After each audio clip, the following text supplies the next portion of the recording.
चाहिए तो ये मंत्री जी 2014 से 24 आ गया, 10 साल, तीसरा टर्म अब आने वाला है। अब चुनाव हो रहा है, अब जीतेंगे तो तीसरा टर्म होगा मोदी का। 14 में याद है आप लगातार विरोध कर रहे थे, 18 में प्रवीण निषाद उपचुनाव लड़े। हमारा सवाल उनसे तब भी था, आपसे आज भी, आप भी उस समय थे। रोजगार बड़ा मुद्दा था आपका उस समय आप आरक्षण भी मुद्दा बनाए थे। अब 2024 है, फिलहाल आप भी सत्ता में है, कैबिनेट मंत्री है, प्रवीण निषाद दो बार सांसद हो चुके हैं, अब तीसरा चुनाव लड़ रहे हैं। आप लोग मुद्दों को केवल चुनाव के समय ही उठाते हैं, चुनाव के बाद भूल जाते हैं। ऐसे में आने के बाद आपने बोला था हमारे ही चैनल से कि बात हो रखी है, टेबल पे आरक्षण रखा है। 19 के चुनाव में, 22 के चुनाव में भी आपने बोला था कि टेबल पे रखा हुआ है, ये चुनाव जीतने के बाद ही हमारे लोगों को आरक्षण मिलेगा। नमस्कार, गोरखपुर लाइव देख रहे हैं आप, आपके साथ में हूं नीतीश गुप्ता और हमारे साथ मौजूद है उत्तर प्रदेश के कैबिनेट मंत्री संजय निषाद जी। 6 चरण के चुनाव खत्म हो गए, अब आखिरी चरण है। गोरखपुर सहित लगभग 53 सीटों पे चुनाव होने हैं, अब मत डाले जाएंगे। क्या लग रहा है, क्या माहौल है? आज के दिन में लोकतंत्र में जनता जनार्दन होते, जनता जज होती है और जनता ने फैसला ले रखा है, क्योंकि जनता के पक्ष में मोदी जी ने फैसला लिया। 70 साल में पहला ऐसे प्रधानमंत्री हैं कि निचले पावदान पर रहने वाले व्यक्तियों के लिए उन्होंने चिंता की है। चाहे वो किसान सम्मान निधि दे हो, चाहे महिलाओं के लिए सम्मान उज्ज्वला हो, चाहे मकान हो, चाहे उनका इज्जत घर हो, चाहे कृषि योजनाओं में लाभ देना हो। आज के दिन में 80 करोड़ लोगों को अनाज खिलाना एक बहुत बड़ी बात है, उनका इलाज कराना बहुत बड़ी बात है, उनका मकान देना बहुत बड़ी बात है। इसलिए काम पुण्य का काम किया है, इसलिए जनता मोदी जी साथ है। और हर जगह पहले आता था कि कांग्रेस हटाओ, सपा लाओ, सपा हटाओ, बसपा लाओ, बसपा, ये तीनों हटाओ लाओ। अब वो जनता कहती है इनको किसी कीमत पर मत आने दो, मोदी को लाओ, क्योंकि मोदी ही विरासत भी दे रहा है, विकास भी दे रहा है। चाहिए तो ये मंत्री जी 2014 से 24 आ गया, 10 साल, तीसरा टर्म अब आने वाला है। अब चुनाव हो रहा है, अब जीतेंगे तो तीसरा टर्म होगा मोदी का। 14 में याद है आप लगातार विरोध कर रहे थे, 18 में प्रवीण निषाद उपचुनाव लड़े। हमारा सवाल उनसे तब भी था, आपसे आज भी, आप भी उस समय थे। रोजगार बड़ा मुद्दा था आपका उस समय आप आरक्षण भी मुद्दा बनाए थे। अब 2024 है, फिलहाल आप भी सत्ता में है, कैबिनेट मंत्री है, प्रवीण निषाद दो बार सांसद हो चुके हैं, अब तीसरा चुनाव लड़ रहे हैं। आप लोग मुद्दों को केवल चुनाव के समय ही उठाते हैं, चुनाव के बाद भूल जाते हैं। ऐसा नहीं, आप हमेशा जब सदन में चलता सदन तब हमारी आवाज़ को देखिए। पहले हम सड़क पर वकालत करते थे और सड़क पर हम लोग आंदोलन करते थे कि 2 लाइन छप जाए, उसके लिए डंडे खाते थे, गोली खाए, जेल गए। लेकिन अब आवाज़ दूसरे हिसाब से होती है। जब हम सदन में पहुंच जाते हैं तो सदन में कॉन्स्टिट्यूशनल लड़ाई होती है और सदन की जो लड़ाई होती है वो समस्याओं का समाधान होता है। तो हम विधान परिषद में हैं, आप हमारा उठा के देखिए, जब भी अवसर आता, 4 बार एक सदन चलता तो 4 बार बोलने का अवसर आता है। चारों बार मैं मुद्दे को हल करने की बात की, इसीलिए हल के लिए पहल हो रहा है। लोग विधानसभा में भी 4 बार उठाते हैं, लोकसभा में प्रवीण निषाद उठाते हैं, या जो हमारे 11 विधायक गए हैं वो उठाते हैं। तो जब पहले हम अकेले वकील थे, हमारे लोग डंडा खाते थे, आज अब वहाँ सदन में आवाज़ उठाने मतलब वो डंडा सपा बसपा कांग्रेस पर बज रहा है। समस्याओं के समाधान के लिए पहल हो रही है। जब हम सदन में जाते हैं तब पता चलता है कि हमारे साथ कितना अन्याय हुआ है, कहाँ हमारे साथ विसंगति है। पता चला कि पहले तो हम जानते थे कि हमें सीधे मिल जाना चाहिए, ठीक, सपा ठीक काम कर रही है कि हमें आरक्षण की लड़ाई लड़ रही है। वहाँ जाने के बाद पता चला हाई कोर्ट ने कह दिया नहीं, सपा गलत तरीका अपनाई, इनका मामला ही नहीं था, ये तो केंद्र का मामला था, यहाँ ये मूर्ख बना रहे थे। जब केंद्र में हम गए तो कागज खोजने लगे तो पता चला कि सपा बसपा के सहयोग से केंद्र की सरकार चल रही थी और उनका बिना शर्त समर्थन था। एक ही शर्त था कि लेदरमैन और वाशरमैन को मिल जाए, लेकिन फिशरमैन को नहीं मिला। सत्ता में आने के बाद आपने बोला था हमारे ही चैनल से कि बात हो रखी है, टेबल पे आरक्षण रखा है। 19 के चुनाव में, 22 के चुनाव में भी आपने बोला था कि टेबल पे रखा हुआ है, ये चुनाव जीतने के बाद ही हमारे लोगों को आरक्षण मिलेगा। 24 का चुनाव हो रहा है और आगे फिर आ जाएगा 27। निश्चित रूप से वो पहल टेबल आगे बढ़ता है। जब मैंने रखा योगी के पास, योगी ने पत्र लिखा आरजीआई को, आरजीआई ने एक्सेप्ट किया, नहीं केवट मल्ला मजबार है। फिर वहाँ से सामाजिक न्याय मंत्रालय गया, सामाजिक न्याय मंत्री ने भी बयान दिया। अब मामला सदन का है तो ये स्टेप बाय स्टेप होता। पता चला जब हम लोग पहुँचते हैं, उसमें कार्रवाई होती है तो हमारा नाम पिछड़े में भी है, हमारा नाम अर्ध घुमंतु में है, हमारा नाम घुमंतु में भी है, हमारा नाम अनुसूचित जनजाति में, हर जगह पड़ा हुआ है। तो इस विसंगति को दूर करने के लिए समय चाहिए और समय हम दे रहे हैं। 70 साल तो हमने उनको दिया जो हमारा आरक्षण खा रहे थे, अब जो पहल कर रहा है उसको तो समय देना ही पड़ेगा। फिलहाल आप सत्ताधारी दल के हिस्सा हैं, ये बताइए कि बीजेपी का ये नारा था 14 में, बहुत हुआ बेरोजगारी की मार, अब की बात मोदी सरकार, महंगाई की मार, आप भी उस समय विरोध करते थे। फिलहाल आज भी देश की जनता महंगाई झेल रही है, बेरोजगारी झेल रही है।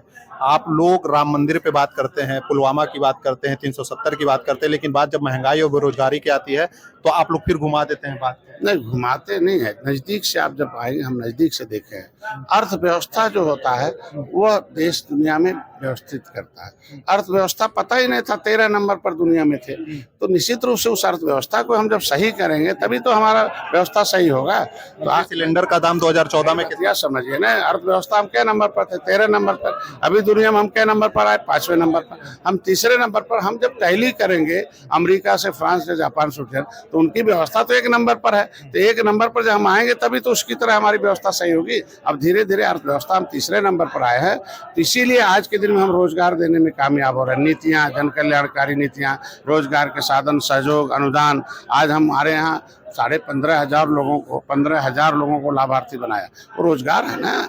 आज के दिन में हम करोड़ों करोड़ निषादों को मिल दिया हूँ, 2 करोड़ की मिले, 1 करोड़ 20 लाख अनुदान दिया, अब 100 लोग उसमें काम कर रहे हैं, वही रोजगार है ना। आपको लगता है सरकार महंगाई पे कंट्रोल कर रही है, रोजगार दे रही है? देखिए, महंगाई एक अंतर्राष्ट्रीय विषय है।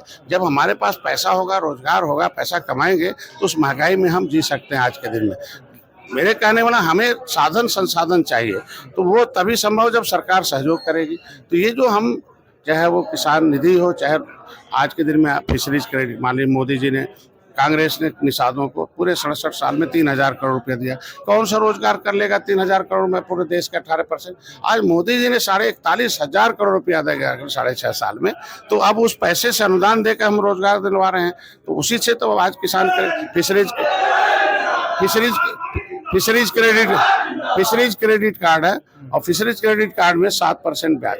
अब हमारा आदमी आधार कार्ड लेके जाएगा बिना किसी गारंटी के, भाई नदियों ने उजाड़ दिया, मुगलों ने उजाड़ दिया, अंग्रेजों ने, तो आज उसको 1,60,000 मिलता है, और उसमें 1,60,000 में 7% जो ब्याज है, 3% मोदी दे रहा है, 4% हम दे रहे हैं, क्योंकि हमारे पास मछुआ कल्याण कोष के नाम से पैसा 25 गोरखपुर में आप रोजगार देने की व्यवस्था है, ये तरफ उस पर हम लोग बढ़ रहे हैं। गोरखपुर में आप मौजूद हैं, भाजपा प्रत्याशी हैं रवि किशन, और गठबंधन की ओर से लड़ रही काजल निषाद। एक तरफ काजल निषाद का लगातार आप पर आरोप भी है कि आपने अपने समाज के लोगों को ठगा है, और एक तरफ आपको अपना ससुर भी बता है।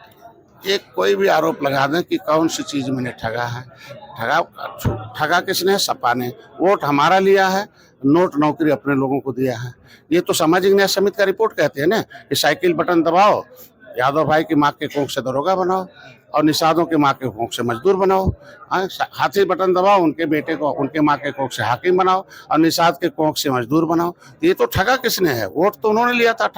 ठगा उन्होंने है कि एक निषाद से शादी करके, संजय निषाद से शादी करके अपने ऊपर निषाद लेवी लगा दिया, तो ठगा तो निषाद गया ना, निषाद संजय निषाद ठगा गया ना, काजल ने तो उन्हें ठगा है। तो जो ठगा, तो जो जैसा करता है वो दूसरे को कहता है। आज समाज समझ गया है कि निषाद लिखने से निषाद नहीं होता है, बल्कि निषाद के घर में जन्म लेने से होता है। आज के दिन में निषाद कि दर्द में रहने से, निषाद की आवाज़ उठाने से, निषाद के लिए काम करने के लिए, निषाद के लिए जेल जाने से, निषाद की सुख दुख में उसके लिए नीति बनाने के लिए, तो निषाद कहा जा सकता है। 4 लाख के करीब निषाद वोटर हैं, आपको लगता है भाजपा की तरफ है? आज के दिन में पिछले 2018-19 में सपा, देखो ना, हाथी लाठी 786 चारों इकट्ठे हो गए थे, और तब भी निषाद लड़े थे, और तब निषाद पार्टी योगी के साथ खड़ी। उन्हीं के बदौलत तो आप भी सत्ता में। आज के दिन में ना, हम कहते हैं उनके बदौलत वो सत्ता में बच गए। 2017 में समाप्त हो गए थे, 2018 में हमने जिंदा कर दिया, और वही हम ही लोगों को मारने लगे। 2017 में सपा बसपा की क्या हाल हो गई थी, 2018 में हम लोग साथ लिया था ना। और साथ लेने के बाद क्या हुआ, निषाद पार्टी, बस Bahujan Samaj party, piece party, और समाजवादी, ये 4 पार्टियां थी। लेकिन कहते क्या थे, सपा ने जीतवाया, बाकी पार्टियां क्या फिर बाद में क्यों नहीं जीत लिया? 2000 नगर पे मत डाल दिया गया है, लोग बता रहे थे पप्पू निषाद काफी टक्कर दे रहे थे प्रवीण निषाद को। क्या लगता है आपको, अगर जीत होती है तो अंतर में कुछ डिफरेंस आएगा? अभी बहुत ज्यादा अंतर से जीते। मैंने पहले बता रहे हैं, पिछले बार आप देखे होंगे कि अपर कास्ट प्रत्याशी था, बात समझ गए। उस समय बसपा भी साथ में थी, बसपा का वोट आप देखो, सपा का वोट, बसपा का वोट, अपर कास्ट का वोट, ये 3 वोट उनके साथ था। यादव का, मुसलमान का 4 वोट। आज के दिन अपर कास्ट हमारे साथ था, निषाद हमारे साथ है, निषादों ने अपनी समस्याओं के समाधान, वही संत कबीर नगर गोली चली थी, वही संत कबीर ने समाजवादी पार्टी ने पिटवाया था। तो जब समाजवादी पार्टी ने गोली चलाया, पिटवाया निषादों को, तो निषाद कहाँ साइकिल बटन दबाने जाएगा। साइकिल आज के दिन में निषादों ने साइकिल को सत्ता में पहुंचाया था और निषाद ने निषादों को सत्ता से दूर किया। मंत्री जी, एक आखिरी सवाल, लोग बता रहे हैं सूत्रों की माने, आप अपने आप को भी ठगा महसूस कर रहे हैं। लोकसभा चुनाव में आपने उम्मीद की थी कि आपको इतनी सीटें आएंगी जितनी आपने सोची थी, लगभग 4 से 5 या 6, आपको भी उपेक्षित रखा गया इससे। आप फिलहाल जो सीटों का बंटवारा हुआ, क्या गलत है। हम लोग जीत के लिए आते हैं और हमें सीट मिली, लेकिन टेक्निकल सीटें होती है कि जब कभी कभी होता माहौल कि हमें अब वकील भेजना है, सिंबल भेजना और सत्ता में अपनी संख्या भेजना, तो हमें संख्या ज्यादा लगा कि संख्या ज्यादा भेज दिया जाए तो अच्छा रहेगा।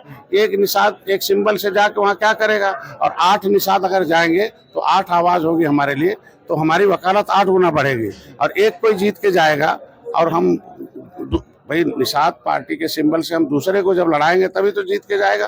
भाई हमारे अपने सिंबल से लड़ेगा तो अपना ही रह जाएगा आज के दिन में। तो इसके वजह से निषाद पार्टी में निषाद का लेवी लगा। तो 8 सांसद इस बार जा रहे हैं, 2 गए, बाबूराम निषाद गए, संगीता बलवंत भी थे, उसमें हमारा सहयोग रहा है। आज के दिन में इंजीनियर प्रवीण निषाद जीत के नहीं, डॉक्टर विनोद बिंद जा रहे हैं, निषाद रंजना ज्योति जा रही हैं, आज के दिन में धर्मेंद्र कश्यप जा रहे हैं, आज में रज्जू भैया है, साक्षी मार, आपने जो सोचा वो निश्चित रूप से 8 संख्या जा रही है। तो एक तो या तो हम सिंबल भेजें या संख्या भेजें, हमें संख्या अच्छा लगा इसलिए संख्या भेजना है, क्योंकि समाज का भागीदारी कराना आवश्यक है, इसलिए उनको वहाँ भेजना। 400 पार का नारा निश्चित रूप से 324-25 तो पहले थे और 72 हम सेकंड पोजीशन पे थे, और जिसकी वजह से सेकंड पोजीशन पे था मेरे साथ हैं, राजभर भाई मेरे साथ है, RLD मेरे साथ है, इसलिए 400 पार एनडीए सरकार।